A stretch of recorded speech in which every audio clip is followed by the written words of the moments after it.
พี่น้องไอ้เปิดภาพมาตอนแรงๆพี่น้องไอ้เนาะว้าเจ้าอ่ามาถ่ายให้พ่อแม่พี่น้องมาเบิ่งมุมเบื้องหลังบ่แม่นเบื้องหลังมุมทางหลังของบ้านพี่น้องหรือว่าทางหลังของเฮือนมาเป็นแบบใดพี่น้องเนาะทางทีมงานก็มุ่งประเทศเรียบร้อยแล้วยังตอนนี้ยังแต่ติดขอบยังแต่ติดขอบข้างแล้วก็ขอบหลังขอบข้างแล้วก็ขอบหน้าทีมงานติดอยู่ตอนนี้พี่น้องเนาะ กราบทักทายสบายดีเด้อสบายดีพ่อแม่พี่น้องมุดสุขูสุคนก็ยินดีต้อนรับสู่อาตูนแนลเซนเก่าเซนเคยพี่น้องเนาะสำหรับคลิปนี้กับบริมีอย่างหลายพี่น้องเนาะกับอาตูนมาอัปเดตให้เบิ่งทางทีมงานติดขอบแล้วหรือบอพี่น้องเนาะแล้วก็อาตูนกับสีจ่ายค่าเงินตัวมือเสาร์นี้พี่น้องตนอาตูนเอาไม้เชล่า ไม่ชะลา3 ตับแล้วก็ไม่เป็นลมไม่เป็นลมมันนะ2 ตับพี่น้องมันถึกอยู่ประมาณ2 กว่าละแม่นละ2 กว่าล้านพี่น้องเนาะเดี๋ยวประตูสีตั้งกล้องก่อนสักคราโอเคพี่น้องฮึบมานั่งอยู่นี่พี่น้องมานั่งเบิ้งเฮือนพี่น้องเอ้ยถ้าทีมงานได้ดำเนินกับมือนี้เป็นแนวนี้มืออื่นจะเป็นแนวหนึ่งพี่น้องเนาะเดือนแต่ถ้ามาเนี่ยไว้ว่ามันก็ไว้ละสำนี้จะไม่ได้สะนะครับไม่ได้ไว้พี่น้อง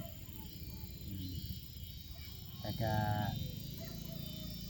ก่อนอื่นหมดบทุนกับสีแจ้งพี่แจ้งน้องแบบนี้พี่น้องเรื่องเดือนเนี่ยแบบว่าทำมาละเอียดบ่ซ้ำสร้างเฮ็ดบ่สร้างแบบว่าสร้างมือซีกับบ่เด้อพี่น้องเด้อบางเทื่อว่าพ่อแม่พี่น้องได้เลือกไปเห็นว่าบนนี้มันบ่ได้บนนี้มันบ่ถือกันนะมันบ่งามสิอย่างที่ประตูนเว้าหั่นแหละประตูนก็ยอมรับผมเป็นจริงว่าสร้างเป็นอะไรแล้วก็ไอ้น้องเป็นอะไรเพราะว่าไอ้น้องเป็นบ่แม่นสร้างนะไอ้น้องมันบ่แม่นสร้างก็ประตูนมาผู้เดียวคือเก่าว่าน้องบองตอนนี้ก็เฮ็ดเวียกอยู่เฮือนพี่น้องก็บ่สะดวกให้ถ่ายปฏิบัติโทรหาแล้วว่าให้มาหาแน่มาถ่ายคลิปตามความรู้สึกเพราะว่ามุ่งแล้วนะยังแต่คันติดอันบันติดอันขอบแล้วเนี่ยก็มืออื่นเนี่ยมัน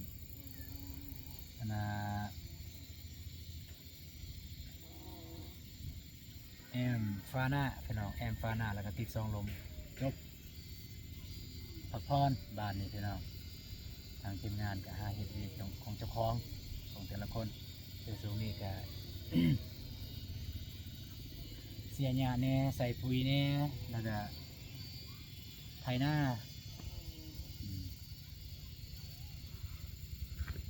เดี๋ยวสิจ่ายนั่นก่อนพี่น้องเงินของ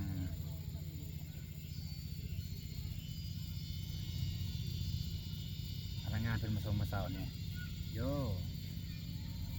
เพิ่นส่งมาแล้วอืม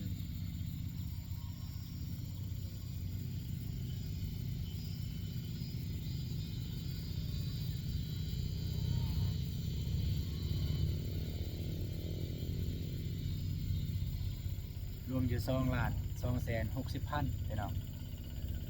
ถ้าเงินบาทก็ประมาณอยู่2,000 บาทถ้าเป็นเงินเหรียญก็ประมาณอยู่60 เหรียญประมาณนั้นแหละเอ้ยประมาณถ้าเงินเหรียญก็100พอดี100เลยถ้าเงินเหรียญก็100 เหรียญนิดๆหน่อยนึงกันเอาไว้เนาะเดี๋ยวสิจ่ายเพิ่นก่อน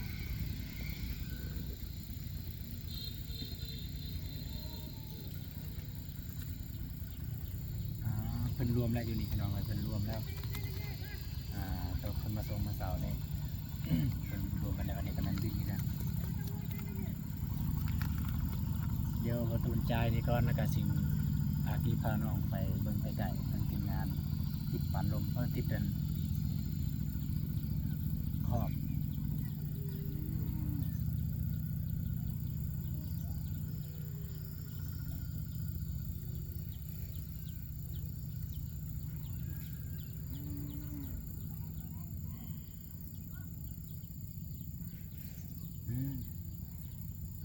เน็ตเบิดบ่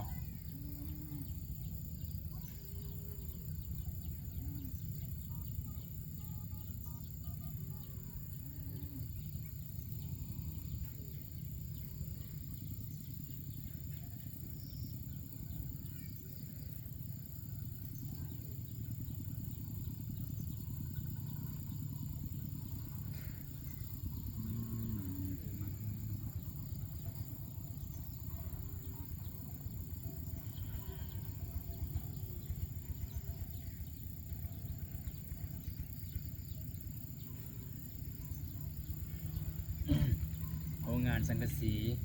TNL Steel Trend วันลำโอ้สิเป็นซื้อเพิ่นแล้วนี่2 ล้านกับ2,260,000 2,260,000เรียบร้อยพี่น้องเอ้ย2,000,000กับ2,600,000พี่น้องนะเก็บไปเบิดเพิ่นก่อน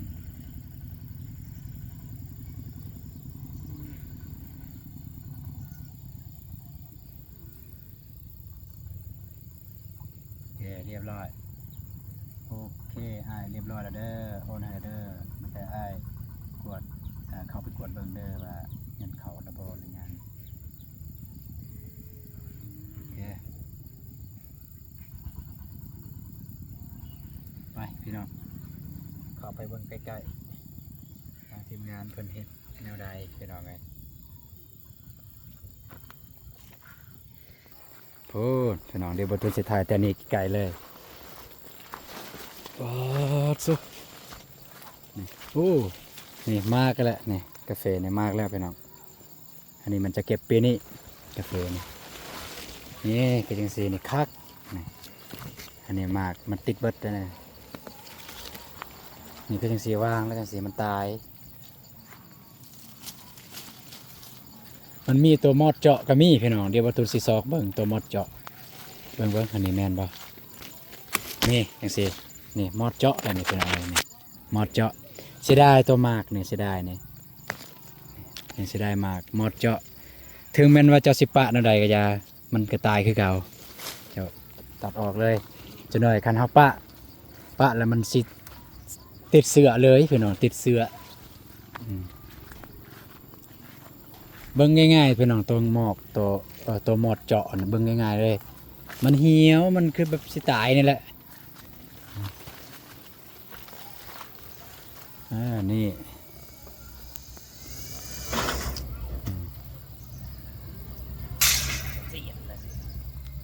ติดปั่นลมนี่พี่น้องเนาะ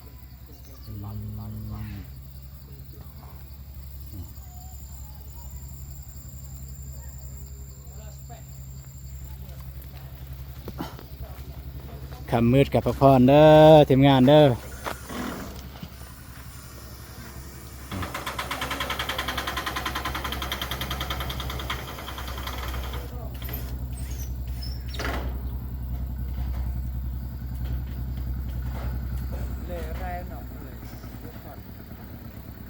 เอาแล้วนะ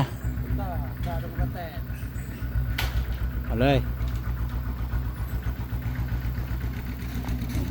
ติดเป็นวันนี้อันนี้กำลังเข้าเลี่ยมอยู่ไปน้องเข้ามุมเพิ่นเข้ามุมมันนี่แหละนี่มุมนี่แบบนี้กำลังเข้ามุมเยอะนี่กำลังเข้ามุมเยอะมันจะซาบอลมุมนี่ละซาไปหน่อย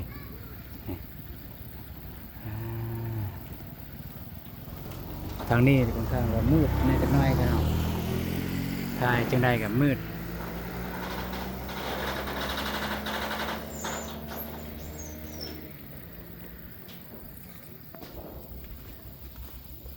ตุนก็ได้ซื้อน้ำซื้อน้ำแข็งอันนี้แก้เมื่อยสำหรับเพิ่นว่าจะกินเบียร์ว่าสันตุนจะได้ซื้อเบียร์ซื้อสปอนเซอร์ก็แล้วแต่ว่าไพ่มากกันนะพี่น้องแบบซื้อมาหลายอย่างแล้วนี่ พอได้มากินเบียร์ก็เอาเบียร์มากินพอได้มักสปอนเซอร์ก็เอาสปอนเซอร์ไปกินพอได้มักM100ก็เอาM100ไปกินพี่น้องนี่น้ำก็นี่ ประมาณนี้สิปกติก็ซื้อพี่น้องแต่ว่าประตูนส่วนหลายกับบริทายบริทายให้พี่ให้น้องได้เบิ่งได้เห็นน้ำกันเราประตูนได้ซื้อหยังบ่พอดีประตูนแม่นประตูนผิดตัวนี้มีคอมเมนต์หนึงคอมเมนต์ว่าประตูนบ่ได้ซื้อแนวแก้เมื่อยให้ทีมงานเนี่ยบ่เพิ่นว่าโอ้ซื้ออยู่เด้อซื้ออยู่แต่ว่าส่วนหลายกับบริทายตอนใดคือส่วนหลายเด้อเพิ่นพาเรียกตอนสวยจังซี่ประตูนบ่ได้ส่วนหลายบ่ได้ถ่ายคลิปตอนสวยกินข้าวอีหยังประตูนบ่ได้ถ่ายครับหลังจากกินข้าวกินน้ำหรือว่าก่อนสิกินข้าวประตูนก็ไปซื้อน้ำหวานซื้อแนวแก้เมื่อยจังซี่แล้วก็ตอนแรงจังซี่เพิ่นพักเวียกแล้วตอนแรงก็ประตูนส่วนหลายบ่ได้ถ่ายนะตอนพักเวียกนั่งเพราะว่าส่วนหลายก็ให้น้องคันว่าเรื่องกินเรื่องหยังนะประตูนบ่อยากถ่ายปานใดนะว่าเรื่องกินเรื่องหยังบ่อยากสิถ่ายปานใดบางคนก็สูบกอกเด้อกอกหยังนะก็มันบ่อยากคักปานใดยานซองปิวพี่น้องเอ้ยยานซองปิวคือของเบาลี่พี่น้องนี่พี่น้องมาตุนได้โอ้ยเสียดายเนาะมันเป็นเกินว่าอย่างน้อย UVC อยู่บ่ตัวนี้เป็นซองลมขนาดจะ40กับ60 40 คูณ 60ขนาดประมาณนี้ประตูซื้อ2คูแต่ว่าบ่ฮู้ว่าเบื้องนั้นจะถึกหรือบ่แต่ว่าเบื้องใหญ่เบื้องนี้นี่ถึกแน่นอนเบื้องนี้นี่ถึกแน่นอนแต่ว่าเบื้องนี้ตัวนี้ย่านบ่ถึกการใส่แนวนอนย่านน้ามันสิหลอดเข้าทางนี้การใส่แนวนอนคันบ่ใส่แนวนอนแล้วก็ปิดเลยเอาซิลิโคนปิดไว้เลยปิดบ่ให้น้ำมันหลอดเข้าหรือว่าเฮาร่วมกันกับทีมงานเมื่อกี้นี้ก็ว่าสิแกะอันนี้เป็นว่าสิแกะแล้วก็ตัดซ้ำนี้ตัดแล้วก็เอาออกซองเล่มนี้ออกอันนี้2อันนี้เอาออกพอดีเลยแบบพอดีงามเลยนะพอดีงามพอดีถึกอยู่ถึงเลยประมาณนั้นพี่น้องเนาะไปหาทีมงานบอกทีมงานพักผ่อนมืดค่ำก็พักผ่อนเด้อจับดันอะไรเยอะพักผ่อนซอเลยซ้ำมื้ออื่นจึงซ้ำมันได้มื้อนี้ก็บ่แล้วดอกสิแล้วกันมื้ออื่นเวลาจึงแล้ว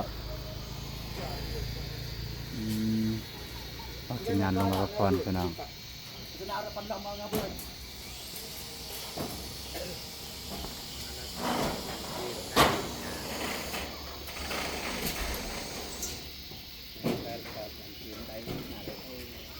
โดยผ้าก็โดยทางหลอกเยอะโทนแลนเข้ามุมนี่ที่แลนเข้ามุมของเพิ่นเบิ่ง YouTube เพิ่นตั้งใจได้อันนี้นะบ่าวบ่ตูนเพิ่นแลนเข้ามุมเพิ่นเบิ่งจาก YouTube เบิ่งสไลด์กับของพี่น้องทางฝั่งไทยพุ่นแหละ YouTube ทั้งนั้นแหละเพิ่นฮักมีเฮ็ดคลิปสอนวิธีเข้ามุมเป็นแบบใดเพิ่นเฮ็ดให้เฮาเบิ่งอยู่พี่น้องเนาะ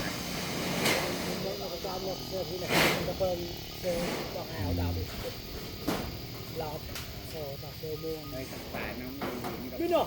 งามเต้พี่น้องนี่ลงมาแล้วเนี่ยแปะเอามาตักเยอะโดยเอากระโปรงลงระบายเด้อเย็นเด้ออันนี้ไอ้เคยประตูนเราขึ้นตั้งแต่พุ่นละหลังจากเขากินน้ำแล้วนางบองเห็ดลวกผักลวกยังนั่นแหละมากินแจวทางทีมงานมาจะกินแบบนั้นประตูนก็เลยไปซื้อของกินแบบนั้นแล้วก็ซื้อหลายอย่างเยอะหลังพอดีฝนตกพี่น้องตอนวันเว้นฝนตกประมาณพอดีเขาสิกินข้าวฝนตกหลังจากฝนตกแล้วกินข้าวไอ้ อ้เคยนี่ก็ขึ้นถึงเลยมุงจนแล้วเลยพี่น้องไม่ได้ขึ้นไม่ได้ลงกลับอันนี้นี่แหละไม่ได้ลงแล้วก็น้องทรายฮะแล้วก็มีอ้ายอีกผู้หนึ่งอยู่เทิงอ้ายมีผู้หนึ่งอ้ายประตูนบ่สบาย เพิ่นกินมักมี่เพิ่นว่าเพิ่นกินมักมี่แล้วก็เจ็บท้อง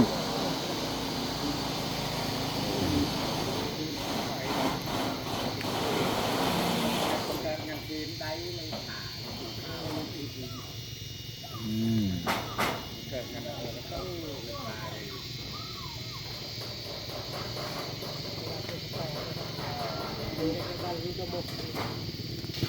เราบ่พักผ่อนพักผ่อน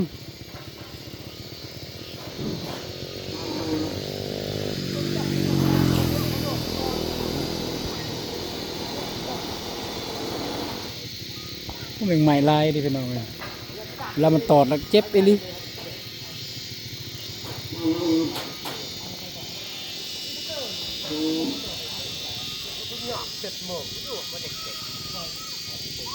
เดี๋ยว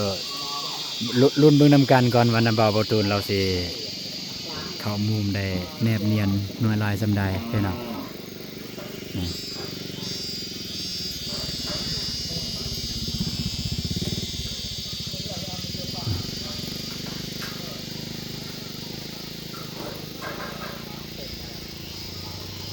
ผมกำลังตัดอยู่นี่ก็เพิ่นตัดอยู่พี่น้องเอ้ยพูนพี่น้องเอ้ยเด็กหน่วยเตะบ้านตะกี้ประตูนแห่งมักนี่ทำมาเนี่ยโอ้ยขาดบ่ได้เลยพี่น้องบอกหนึ่งเตะบ้านเนี่ยตกใจมากแต่เตะบ่เก่งแต่สมัยเฮียนก็เคยติดทีมเฮียนทีมเมืองสิทีมมาไปเรียนมหาลัยกับทีมมหาลัยเดี๋ยวนะไปเรียนมหาลัยแห่งศาสตร์เคยติดทีมเรียนมหาลัยแห่งศาสตร์แต่ว่าเป็นตัวสำหองเพราะว่าเราบ่เก่งปานใดมีคนเก่งกว่าเรานี่ข่าวแล้วพี่น้องเลยเพิ่นเอาลงแล้วเบิ่งมันสิแนบเนียนปานใดโอ้มันก็สำนั่นแหละพี่น้องเอ้ย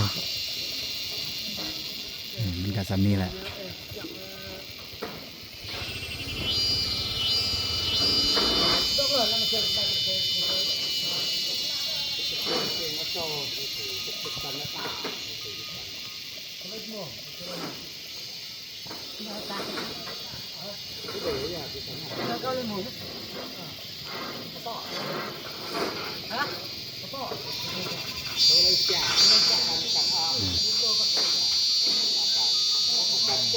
มันอยากมืดในเด้อพี่น้องขอโทษขออภัยนำในไลน์พี่น้องเลย โมมได้อะดิถึงแล้วมันจ่ายโมมเรียกจะแถวเรียกจะแถวไม่โมมตาได้ดอกเลยมันเชิงมันตาได้ดอกเคยนี่เราก็เบิ่งคลิปเบาตูนทุกมื้ออีกได้พี่น้องถ่ายเพิ่นจะหน่อยเพิ่นมือเฮือนแล้วก็เพิ่นสิเบิ่งคลิปเจ้าของโอ้เบาฝนบ่เนี่ยแม่นเลยรถเบาฝนนี่พี่น้องเอ้ยแม่นบ่เบาฝนนะเอ้าโอ้น้องสารเพชรพี่น้องเอ้ยน้องสาวของเบาฝนน้องสาวของเบาฝนกับพอโอ้พี่น้องหลายคนก็กำลังมาแต่หัวแต่ส่วนแต่เวียกแต่งานนี่แหละวิถีชีวิตเรียกว่าบรรยากาศตอนแรงๆอยู่บ้านเบาตูนประมาณนี้พี่น้องสำหรับเพื่อนเบาตูนเนี่ยพอได้ขี่รถมาทางนี้คือเห็นหมดนะแต่อย่างว่าออกมาแต่หันนอกนี่มีเส้นทางเข้าบ้านเลยออกมาแต่หันปุ๊บไปถึงพูนก็จะแนมเห็นพอได้มาแต่นี่พอได้มาแต่นี่ก็แนมเห็นพี่น้องFC พอได้ขี่รถมาแต่นี่ก็แนมเห็นเรียนประตูน้องบังนี่คือสุนทรประตูแบบนี้พี่น้องนี่แต่ แต่เจ๊กระพาทางหลังมาถือว่าแต่ส่วนนี่นี่นี่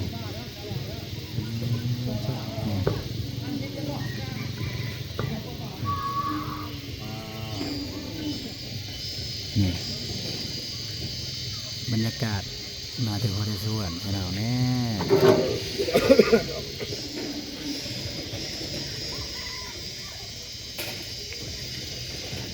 มันต้องมีไม้ก็ได้พี่น้อยก็ได้ไปหัวไปชวนได้เลี้ยงมาสิมาก็ไปน้ำนะพี่น้อยก็จังซื้อเนี่ยแม่นแหละมาพวกนี้แหละโอ้เจ้านี่มาแต่หน้าเราประจักษ์เนี่ย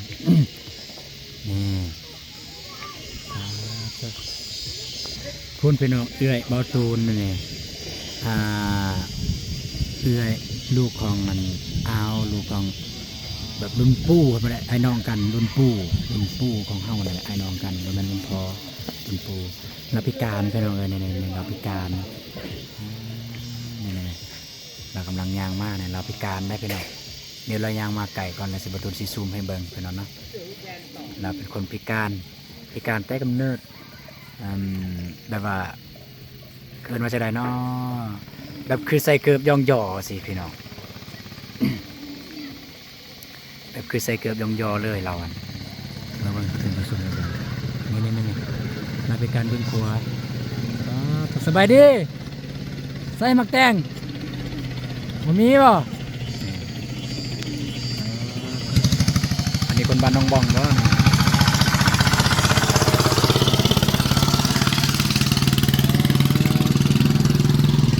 มาแต่ปุ่นมาติดที่พี่น้องเอ้ยนี่งัวควายกำลังมาเฮือนมาซานฝนตกแล้วพี่น้องตอนนี้โอ้ยงัวมันจะต้นงาม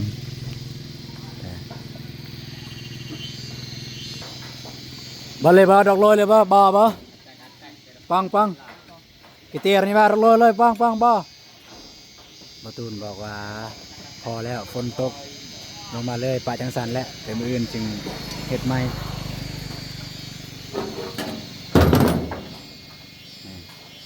สองคนยังเฮ็ดอยู่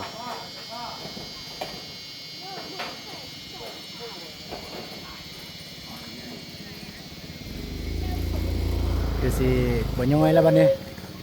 เบิ่งคักๆแล้วบ่ย่อยแล้วบัดนี้เบิ่งคักๆแล้วบ่ย่อย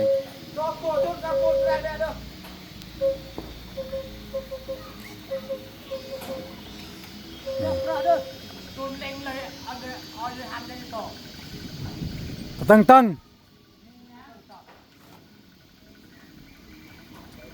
พิ่นบอกให้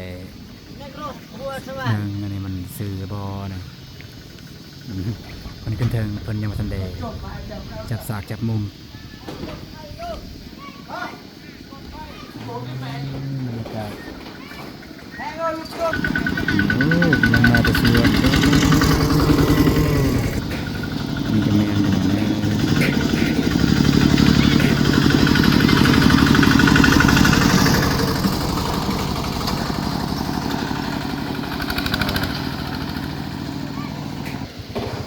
ทางนี้ก็เริ่มเอา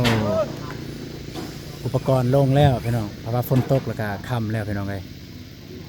หลังนี่แหละเพิ่นซ้ำมุมของเพิ่นนี่แหละนะบ่าวซ้ำมุมของเพิ่นแล้วก็แล้วลงมาพักผ่อนนี่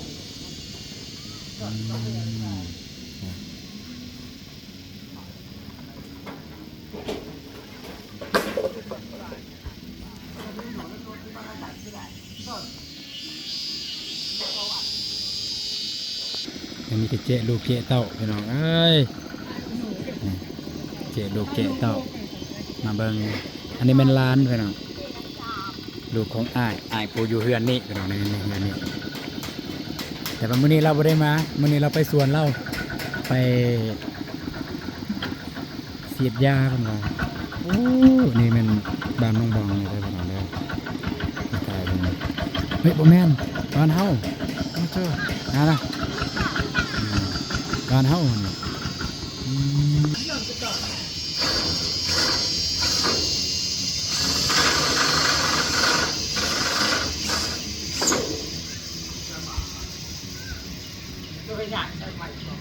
นี่ไปการเครียดพี่น้องเอ้ยนี่ไปการเครียดนี่โซ่คือไปแต่ดึกแต่เว้นเถอะ อ๋อคือไปตะเวนเถอะโอ้ไปการเครียดไปตะเวนตะเซียวมันทันได้มืดโอ้นี่รถอันนี้เป็นอะไรอันนี้มาแต่สวนที่กันนี่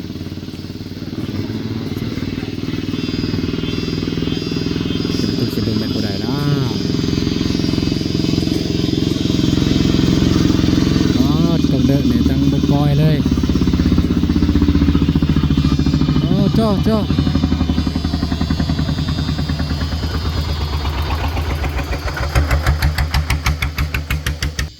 โอเคพี่น้องเนาะก็สำหรับคลิปนี้ประตูจะได้จบคลิปนี้ก่อนเด้อพี่น้องเด้อจะไม่ได้มีอย่างไรพี่น้องก็แต่มาถ่ายบรรยากาศ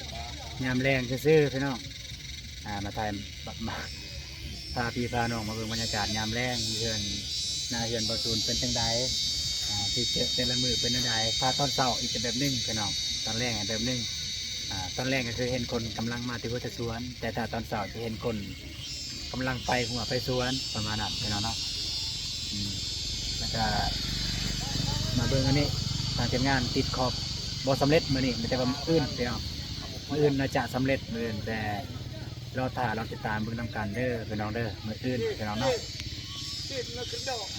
เราถ่ายเราเบิ่งติดตามมืออื่นถ่ายทีมงานบ่มีไฟถ่ายเรียกทางงานแล้วก็บ่ได้คนบ่ได้ตกบ่ได้ทำเจอกันมืออื่นพี่น้องสำหรับมื้อนี้ขอตัวลาไปก่อนเด้อพี่น้องเด้อสบายดีเด้อพี่น้องพี่น้องคือหลายแท้นกอันนี้โตปาจ้ะ รอหลังเอาชิมกันพอแตก เจี๋ยบ่เนี่ยเจี๋ยบ่เนาะหนู อันไหนน้องแอน นกแอ่นบ่เนี่ยนกแอ่นมื้อนี้บ่เลขออกว่า เต้ามาขายนะเต้า ซื้อนกแอ่น นึกว่าอย่างเต้า คนแต่บ่ได้เห็นปานใดในกล่องพี่น้องไงนี่คน ป่าเอาจ่อย มันกินอันนั้นนี่กินแมงเมาไปพี่น้องเจอกันมื้ออื่นเด้อพี่น้องเด้อ